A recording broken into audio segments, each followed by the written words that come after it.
Depende yan sa atin kung paano natin i-manage or i-handle yung mga amo natin. Ngayon po kaya sabi ko sa inyo, kapag nag-abroad po kayo, ito lang po yung paraan natin upang kumita ng kahit paano ay malaki-laki naman, di ba? Kasi kung sa Pilipinas, tutuusin, hindi tayo sasahod ng ganun kalaki. Yun nga lang, buwis buhay. Buwis buhay lang. Okay? Tiyaga.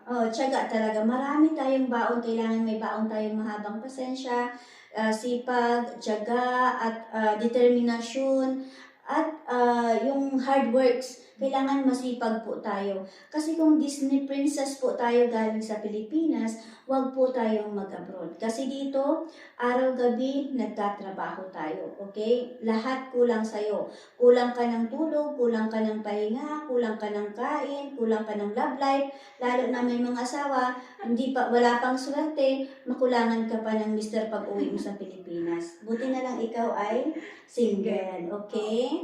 Maraming salamat sa iyo sa pagpa-unlock mo sa aming interview at hangad ko ay magandang buhay para sa